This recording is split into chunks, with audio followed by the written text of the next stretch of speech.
Okay, so yesterday we were finishing off example number 6 and we were left with two integrals in order to work out what delta was. I suppose you could divide all that by 1 bar and you'll find that it's dimensionally correct. And then it's just a case of working out that integral multiplied by that integral.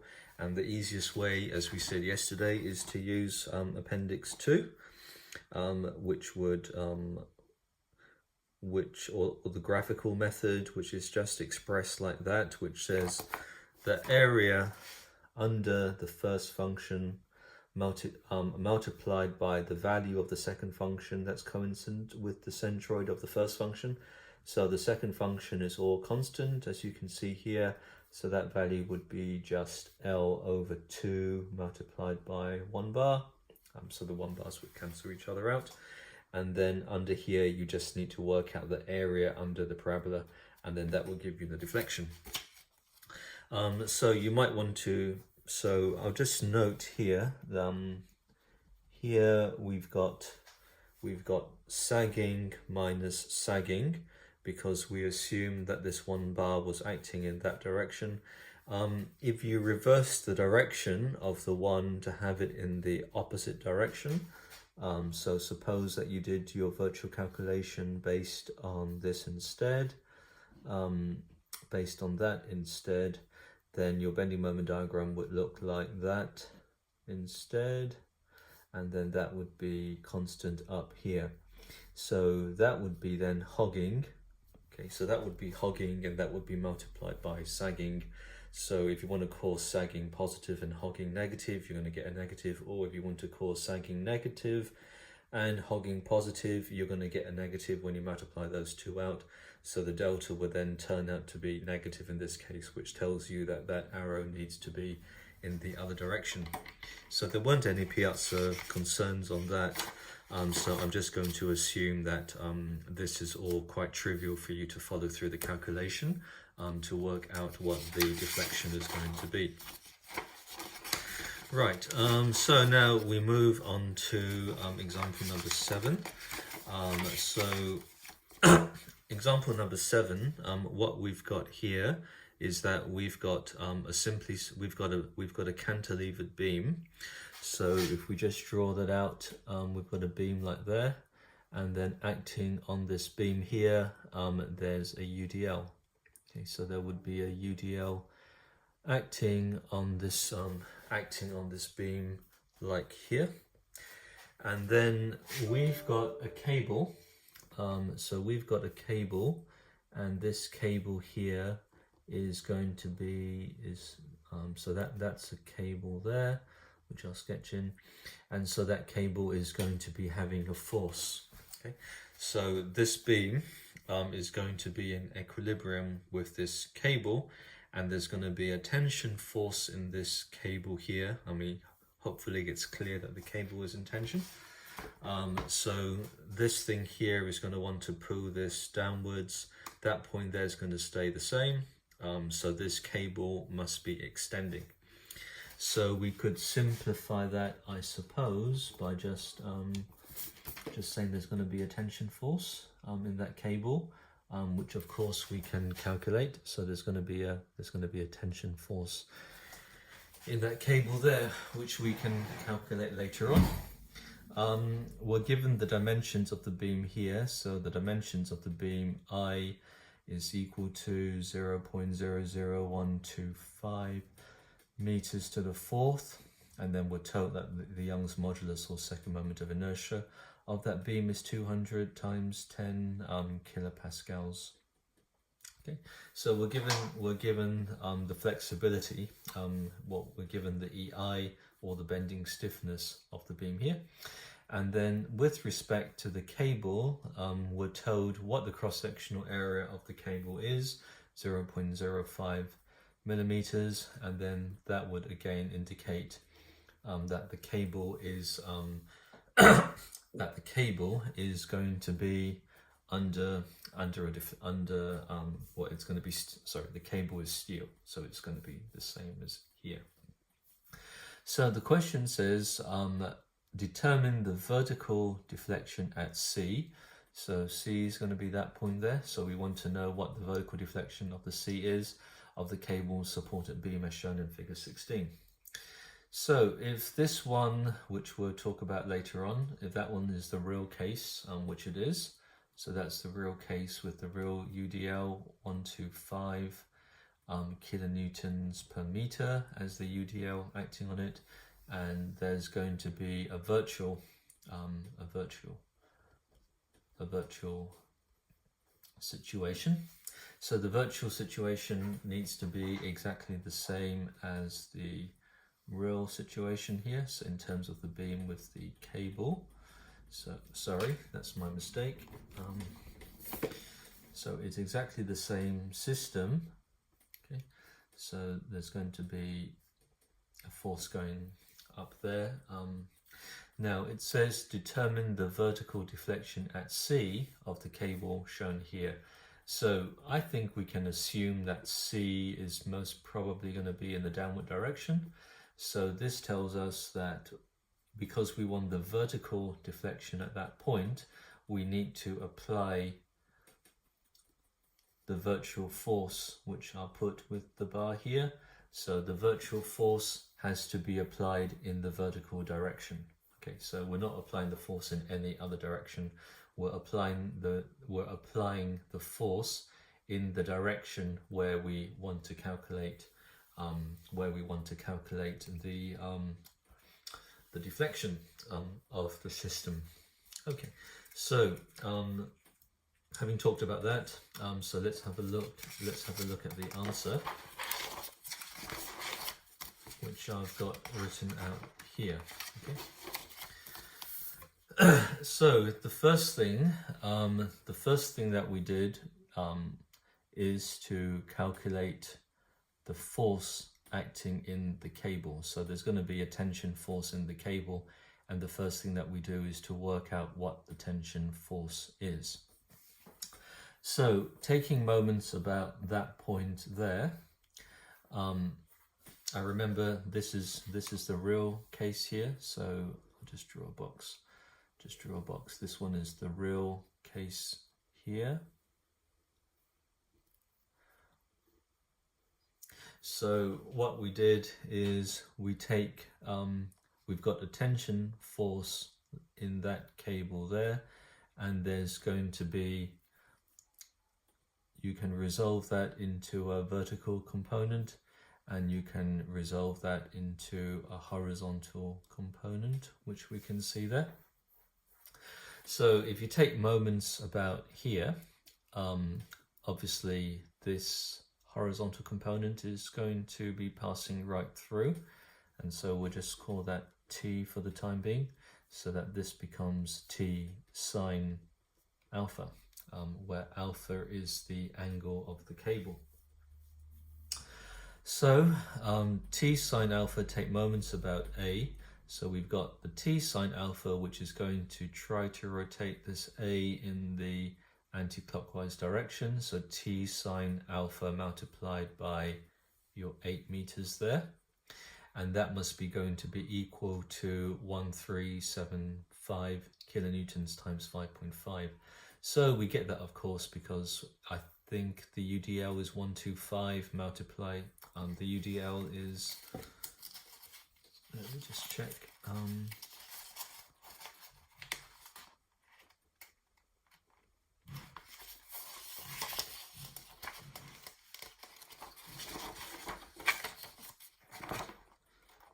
So the UDL is 125. So you multiply the UDL of 125, multiply that by the total length, which is going to be 11, and then the centroid of that would be halfway down. So all of that UDL could be equivalent to a force acting in that direction there, 5.5 meters away from A. So that bit's quite easy to work out, and then from there you've got a tension force of 1576 kilonewtons. So we've successfully been able to work out the tension force in the cable. Okay, so I'll get rid of that. Now the virtual case, which is going to be here. So this one is the virtual case. And as we said, we're applying the 1 kilonewton. I'll put the bar there just to make it clear. We're applying the 1 kilonewton here in the downward direction. And so again, if you take moments about that point there, this would lead to a virtual force in the cable of 2.292 kilonewtons. So exactly the same way that we did it for the real. So we've got a force acting in the cable, again at this angle alpha. Now going back to the question, so we know that the beam is obviously got some flexural, some bending stiffness, EI. The cable also has some axial stiffness, EA, because obviously the cable under the tension force is going to be elongating a bit, so it's going to be extending a bit downwards. So in this mixed case where we've got a cable and we've also got a beam, back to equation 25, which we can see there. So back to equation 25, the internal virtual work is going to be equal to the extension in the cable, which would be your ends here. So for this particular question, N is going to relate to the cable. And the other thing that we want to calculate would be the bending. So that is going to be for the cable. So that's going to be the cable. Okay, so we're going to be summing up the internal virtual work in the cable, and that's going to be added onto the beam. Okay, so that's going to be entered onto the beam. Okay, so we've got the cable and then we've got the beam, right, which we can see there. So talking about the deflection due to the cable, so in this case here, deflection due to cable, the deflection due to the cable is going to be 1 over EA, so we can see the EA there, of the real 1576, so the real force in the cable multiplied by the virtual force in the cable, and we're integrating that between 0 and L, where that is being integrated over the length of the cable, okay, because the cable is going to be, you can calculate from Pythagoras that the length of the cable here is going to be 10.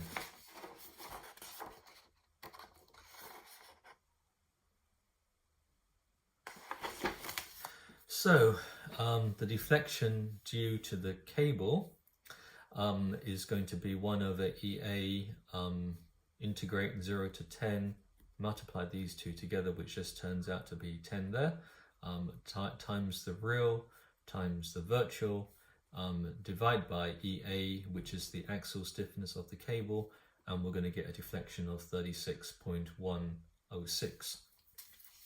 So just to summarize again, in this case here, under this load here, so we've got a load in the beam, we've got a cable that's going to be extending, there's going to be a deflection at the end of the beam, which I think is called delta, and the delta is going to be broken down into two components, delta cable and delta beam. So in terms of the work done, virtual 1 times the real deflection is going to be equal to 1 times delta cable plus delta beam, and we've just calculated delta cable to be 36 millimeters. So this is like assuming that this is a rigid body. The beam doesn't deflect at all due to its own bending stiffness, and the only thing that causes the flexibility in the system is going to be the cable. So this cable here is going to extend. So the cable here is going to extend, and obviously is going to be extending in that direction there. So the cable is going to get longer about its own axis, but you don't need to do anything else, because when you want to get the deflection at C, you just apply the virtual force at C and everything is taken care of. You don't need to do anything else. 1 times the real deflection at C is going to be equal to this times this. Okay, so hope that's clear. So some students think you've got to resolve the forces. You don't. This is the actual deflection due to the cable, or the actual the part of the deflection delta, attributed to the cable. Now the second part of the question is now that we've worked out the cable extension and its component in its direction C, and you didn't have to do anything in terms of using sine or cosines after that, it's 36.106 in the downward direction. We'll now put our attention to working out the deflection due to the bending of the beam. So now let's just do it a very accurate and long way. So we'll do it in a very accurate and long way, and I'll say later on that engineers can use approximations if they want to. It's not so bad if you're 10% away, and I'll just use the approximation to demonstrate use of the appendix 3. So the only point is to illustrate how to use this, and we'll be talking about that a bit later on in the next section of the course. So we want to have an equation that represents this bending moment diagram. So we want to have an equation that represents that. So we'll just say the bending moment diagram is going to look something like that. And I hope from all the ZoraQ stuff that's obvious.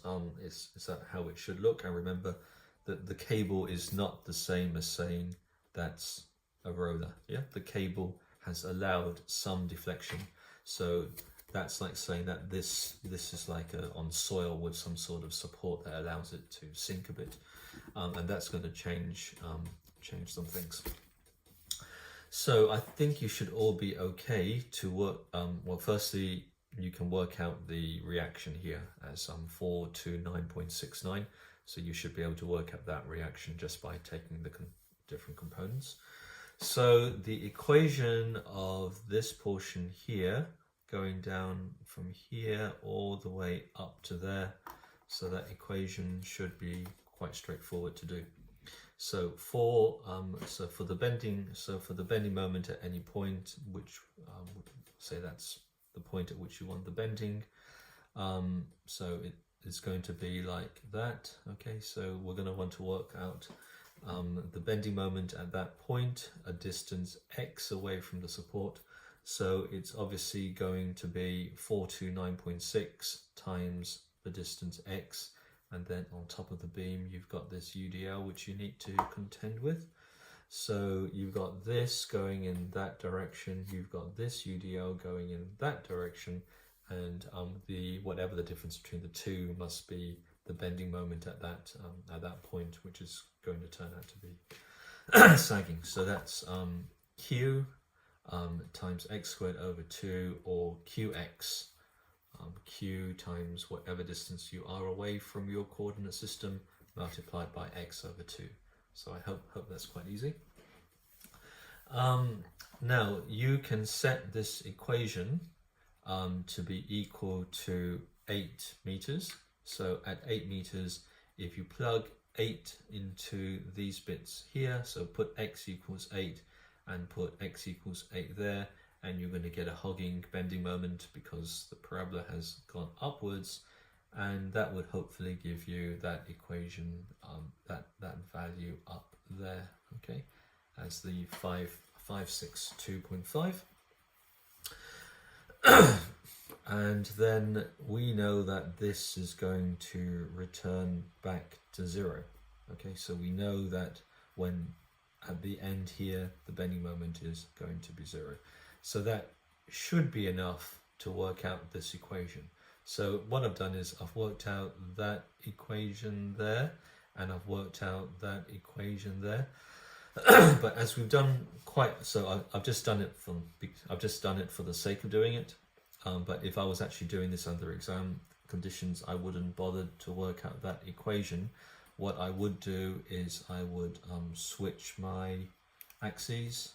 So I'll switch my axes and call that the x-axis, and then from there I would be able to work out that equation. Okay, so in the exam I would be working out that equation with this x, not do that, and we'll see that later on, but I'm just showing you that equation if you wanted to see it. Okay, so let's push on. So now we've got an equation for the beam and an equation for the overhang. So I would probably I know I've called it beam, so let's go back here.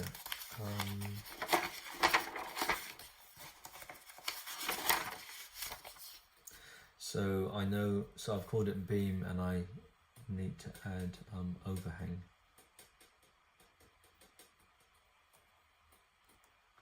So you can see how I can split it up. So my delta is the deflection at C due to the cable is that. The deflection, I call that the beam going from AB. So I call that the beam, and that would be going through AB. And then I call this the overhang, which would be BC. Okay, so, okay.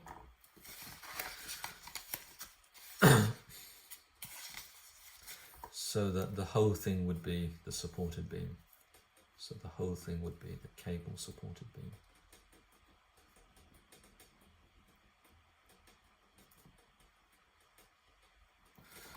Right, so my deflection due to the beam, I've got this equation, which I've worked out from here all the way up to here. So I'm just calling that the beam, and then I'm calling this bit here the cable. Sorry, calling that the overhang.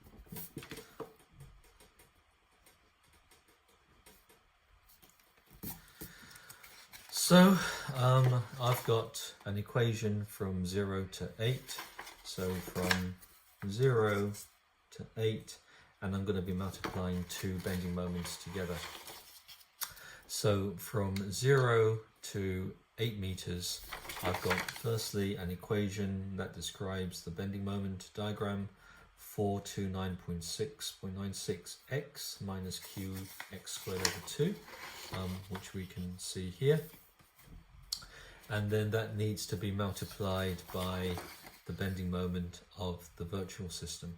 So the bending moment of the real system would look like that, and the bending moment of the virtual system with this coming down there, it's going to look like that.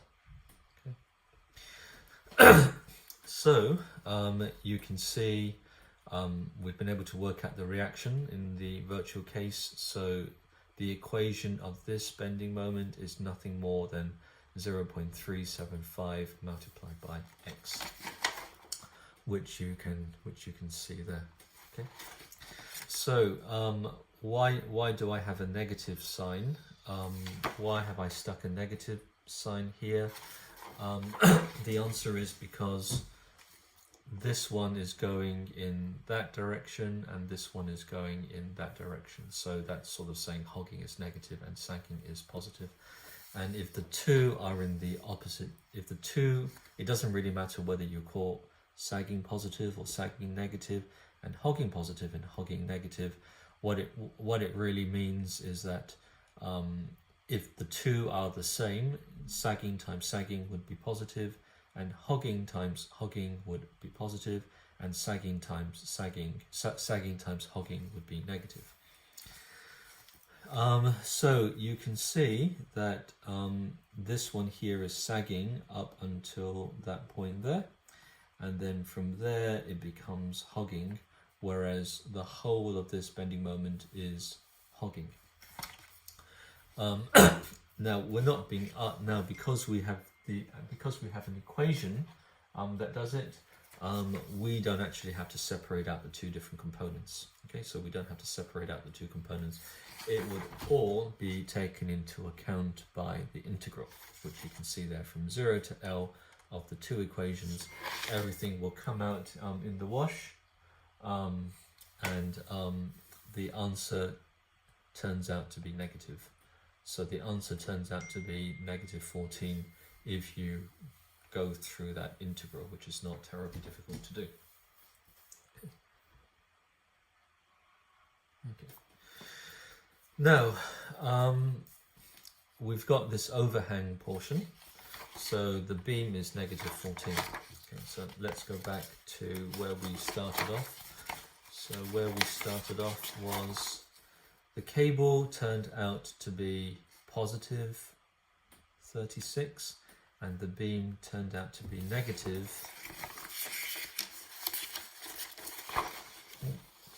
14. Okay.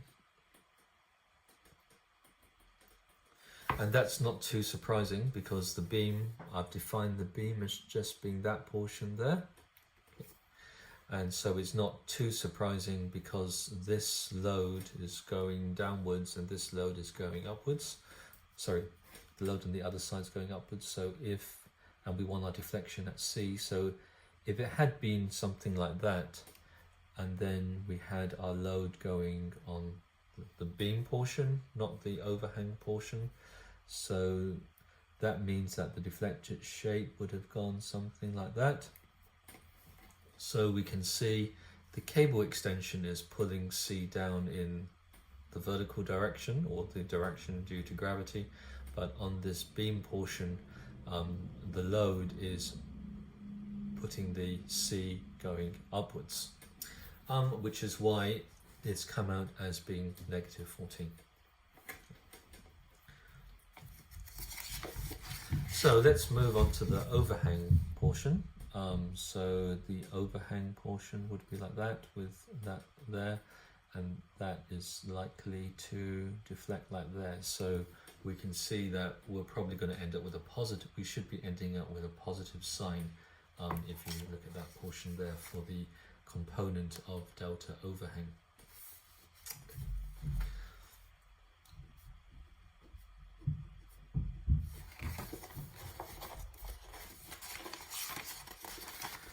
So going back to the answer here.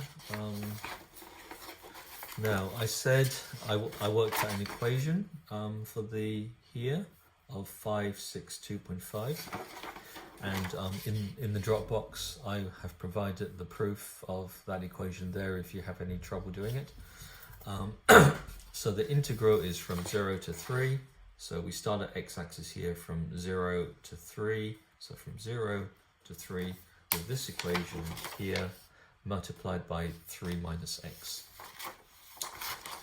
And why is it 3 minus x? Because 3 minus x is going to be that equation there, okay, on the virtual bit. So this one is the bending moment diagram of the virtual, and this is the bending moment diagram of the real, working from the overhang, restarting my x-axis at that point. So if you push all of that through the maths, you're going to get out positive 5.063. So going back to here, this one is going to be positive 5.603 millimeters. So we can see the cable has extended, meaning that point C has gone downwards by 36. the beam is causing it to go upwards by 14, and the overhang bit has caused it to go downwards by 5.603. So the overall answer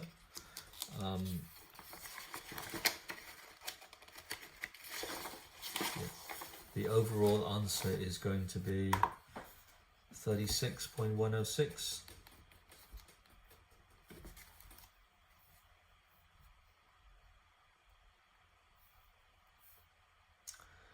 36.106 minus 14 plus 5.603, okay, which is 27.7. So the answer is 27.7 millimeters.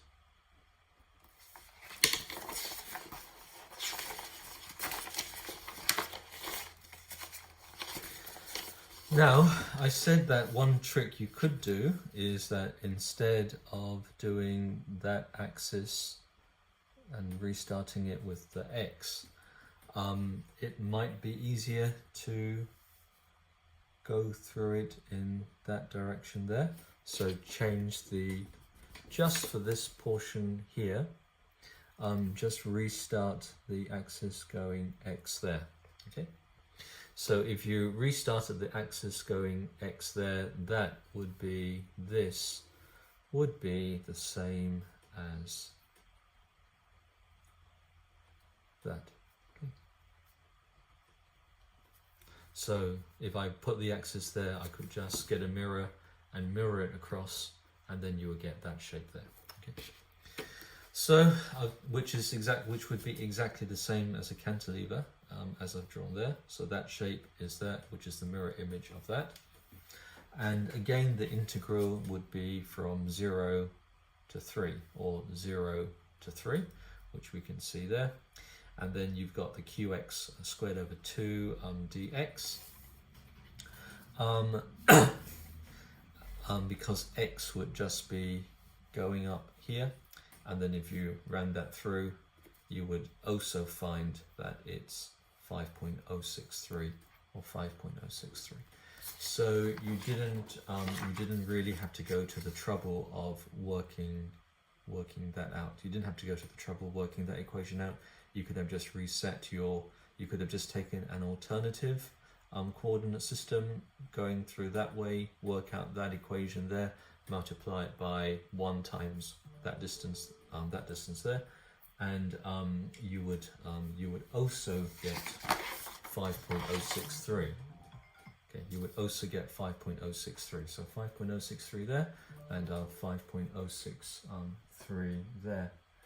Okay, so this is the full solution using what is called direct integration. So what we've done here, for all of this, we've used what's called direct integration. And direct integration is nothing more than working out all of the equations, changing coordinate system if that's what you want to do, working it all out, and then coming up with the numbers, and then coming up with the answer. So 26.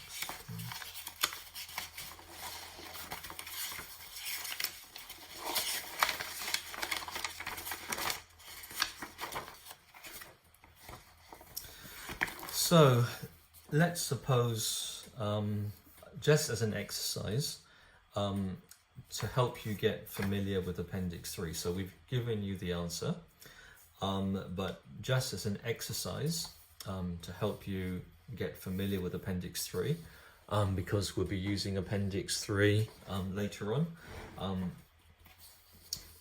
let's just have a look at how it might work.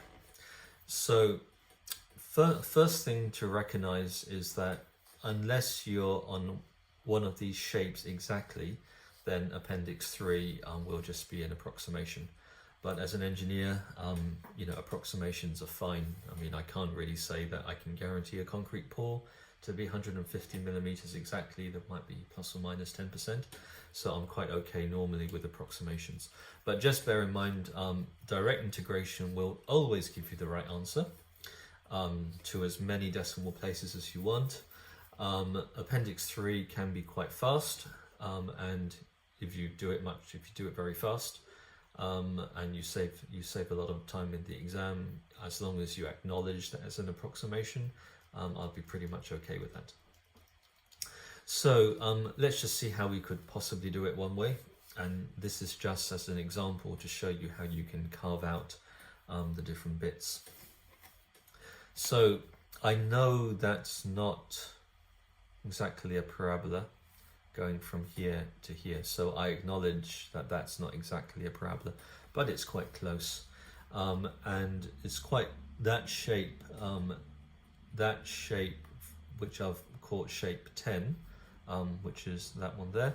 That does look very similar to that shape there, number 10. Okay, so we're just trying to identify shapes at the moment. Now, for the virtual case, this is triangular in distribution. So you could identify a shape if you wanted to. So you could identify shape number 4 if you wanted to, as something that could be appropriate. Yes, I'm recording.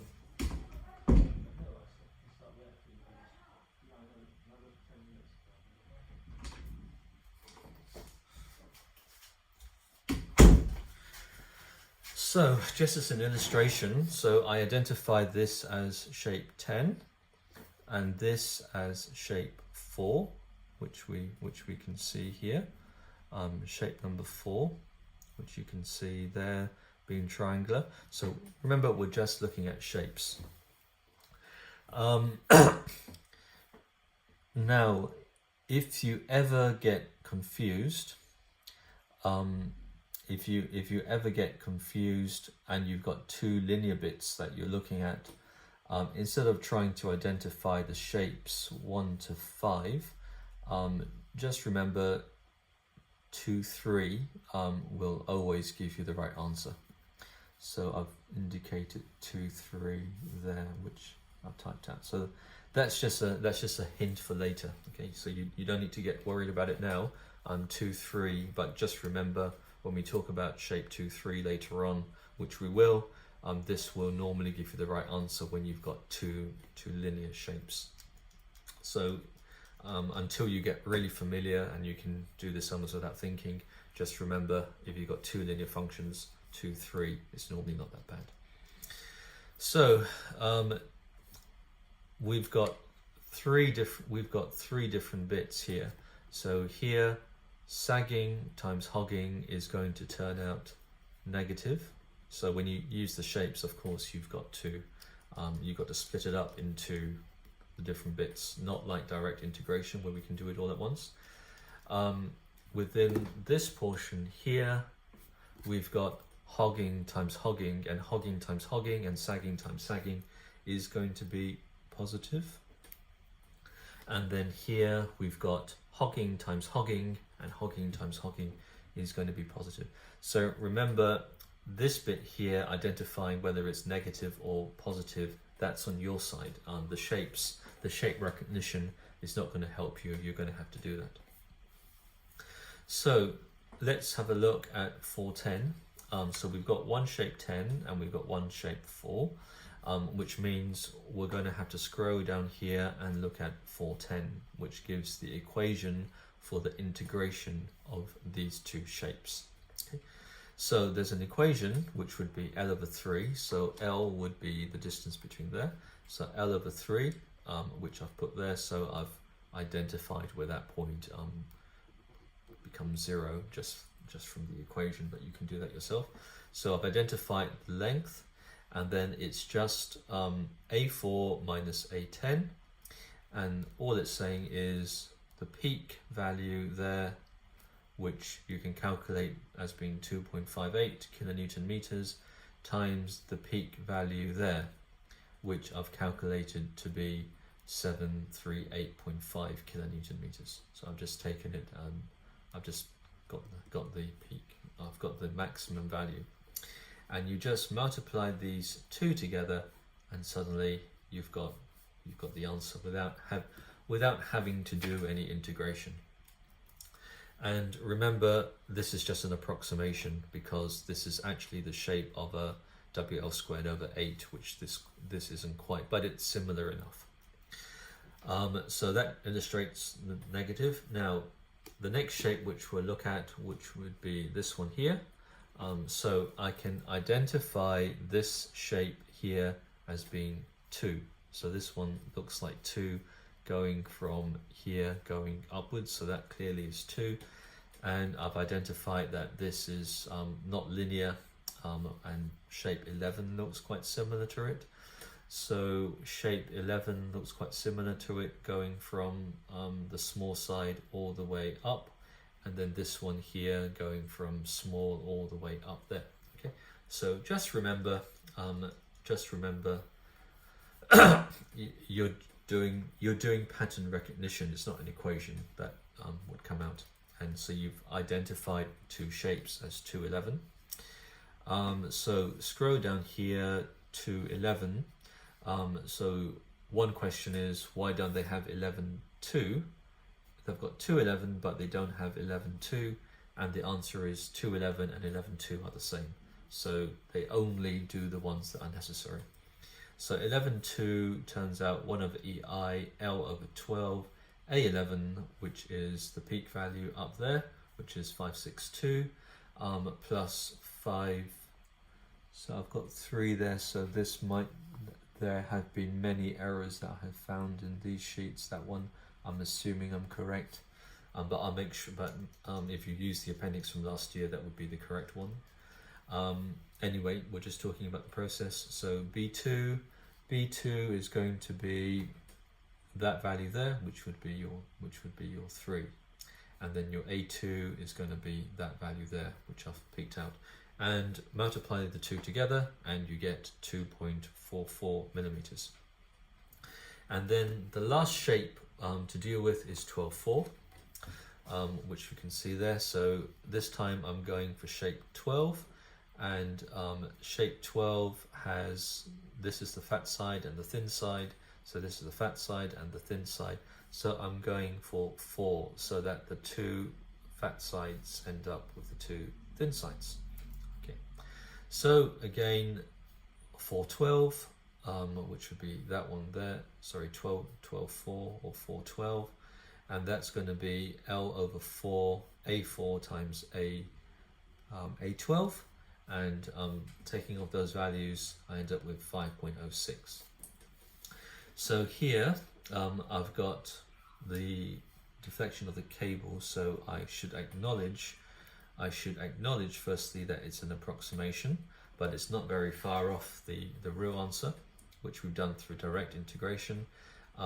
We've got the two beam portions, 10, 11, 4 and 2, which we separated out. And then we've got this overhang bit, which is the 5.06, and I should put approximately.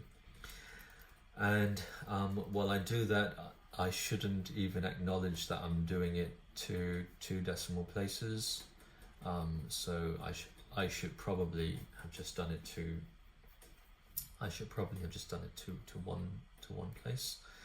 So approximately, and I'll say that it's approximately 26. Okay.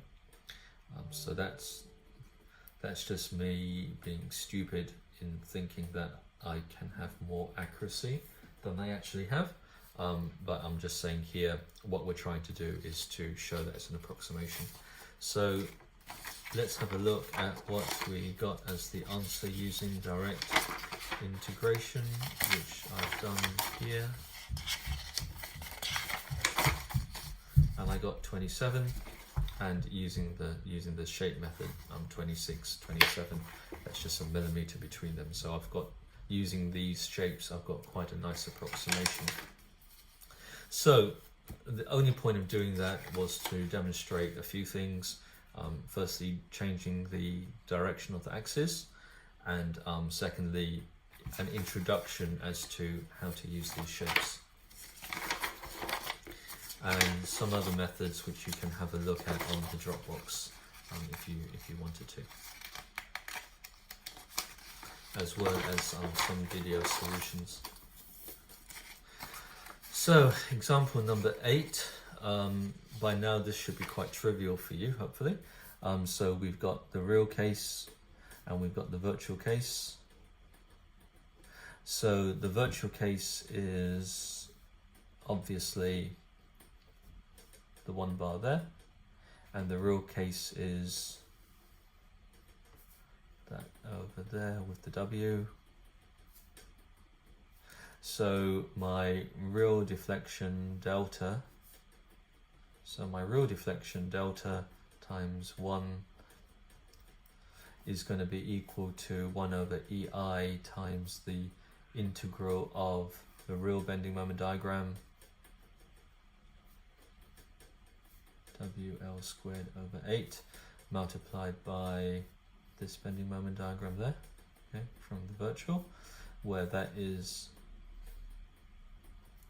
L over 2, if I really wanted to stick the 1 there, but as it's called the unit loop method, we know the 1s are going to go, and then we've got our 2 shapes to integrate, and suddenly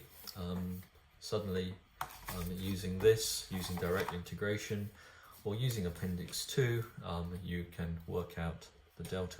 Okay. So that should be very trivial at this stage here. So here, in example 8, we show how it can be done using direct integration, which is nothing more than just working out this equation here and working out this equation here, and we'll just do half of the shape and multiply it by 2, which you see there. So from direct integration we get 584 times WL to the 4 over EI. The graphical method in this case here, which is the second method that you can use, which would be this. This just requires you to work out the area under the bending moment diagram and then find the centroid, and then that position, just read it off. So we've got so again you can do it in 2 bits and multiply it by 2, work out the area and then multiply it by where the centroid is, and just multiply that by 2 if you wanted.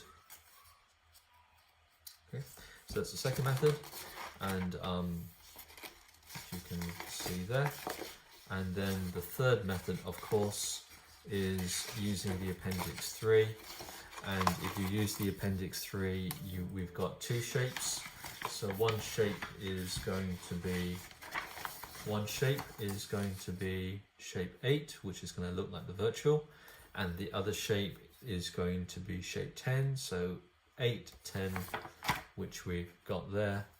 Just put the numbers in, and very quickly you get the 5 divided by 384 over EI WL to the 4.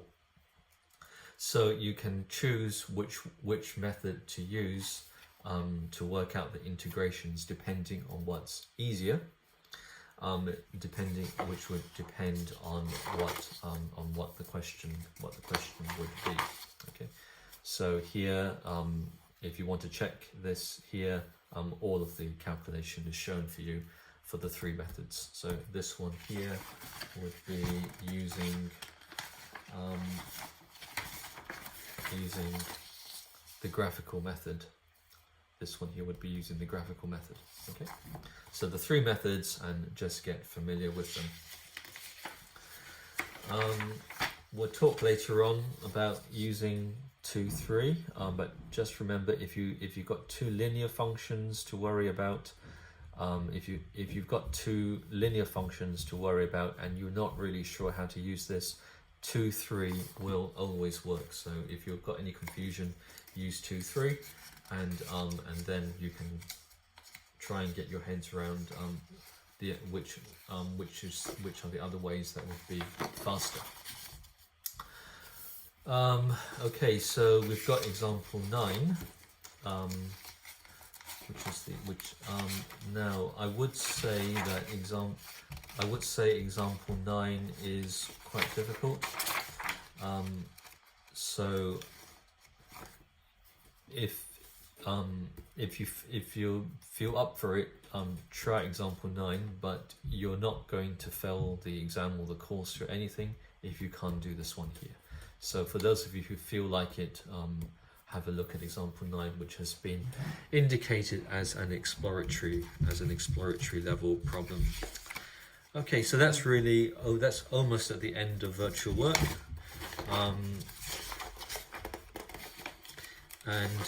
Tomorrow we'll try and wrap things up with virtual work, and we'll have a look at some of the questions. I'll try and point out some of the questions that the students have some confusions over in the past, and then after that we'll move on to the last section of the course, which would be the flexibility method.